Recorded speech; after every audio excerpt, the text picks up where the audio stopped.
I'm going to tell you a story you've never heard before. It takes place the night of June 12, 1994, and it concerns the murders of my ex-wife, Nicole Brown Simpson, and her young friend, Ronald Goldman. Forget everything you think you know about that night, because I know the facts better than anyone. This is one story the whole world got wrong. Oh, my God. We all know that face. We all know the trial. We think we know the story. In 2006, OJ Simpson sat down with Judith Regan to give a hypothetical account of what would have happened had he killed his ex-wife and her friend, which he maintains he did not do. The tapes from that interview have recently surfaced, and Fox will be airing them in a no-holds-barred, shocking special called OJ Simpson: The Lost Confession. The special airs this Sunday, March 11th at 8 p.m. Eastern. And we have with us here right now the executive producer, Terence Wrong. Welcome to the show. Thanks for having me, Kennedy. This is so unusual. Tell me how this project came to your hands. Well, the tapes from the original Judith Regan interview evidently got lost, were misplaced. I tend to think they were more warehoused on the Fox lot. Yeah.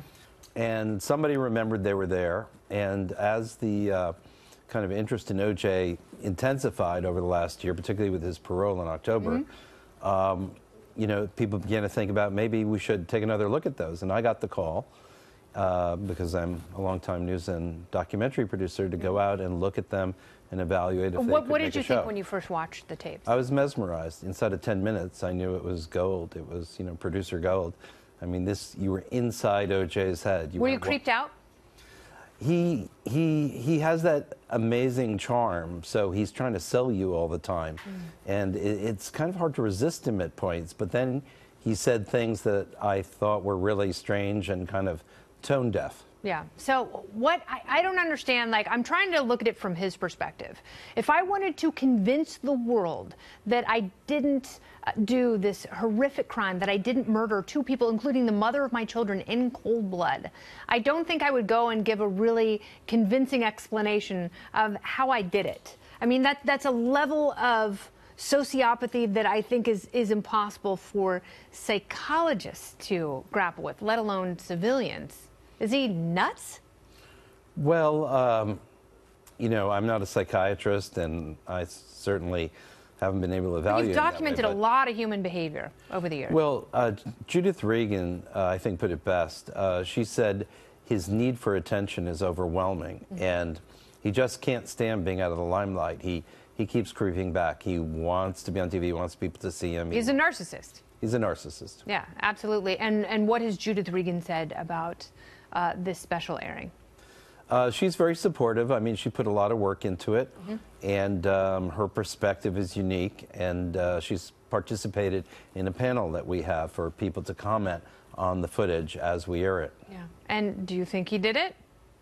I don't like to have an opinion about that. I do have one, which I'll keep to myself. I certainly know there was an overwhelming amount of forensic evidence, but it was... I mean, even his friends at the end, even his friends who supported him while he was in prison. You know, we saw the great documentary by Ezra Edelman, and his friends came out and were like, yeah, I mean, he either confessed to it or they're like, yeah, absolutely.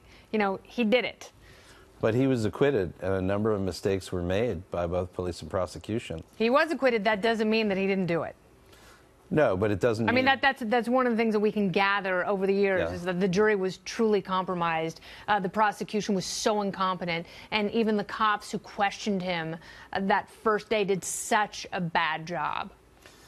A guilty verdict's a guilty verdict. So if you believe in our criminal justice system... That's in a court of law. But that doesn't mean, even if someone is acquitted, it doesn't mean that they didn't do something, which we all know OJ Simpson did. What do you think people will take out of this? I think it's a fascinating look inside the mind of a maybe killer. I think, you know, OJ shares with you intimate details about his relationship with Nicole. And you get, you know, a front row seat, a row window into his psyche. And he puts himself at all these kind of seminal places in the story, you know, at the crime scene, in the Bronco, during the trial. And it's fascinating, like, what were you thinking? And he tells us. And how do the Browns feel about it? I think the Browns are supportive. I know they're supportive because I've talked extensively with Denise Brown, and their good family friend is on the panel, Eve Shakti Chen. I think they essentially feel that OJ will hang himself with his own rope. Yeah. That he won't. Will this do it? I mean, is this the nail in OJ's cultural coffin? Well, we don't have there's double jeopardy. I know that. Country, No, I'm not talking about whether or not he's going to be retried for murder. For those people who, and I imagine their numbers are very few, people who are still sitting on the fence and they're really not sure if he did it, will this push them over the edge? Well, I don't know. I think we've seen a lot recently that facts don't necessarily sway opinions. All right. He's still guilty of sin.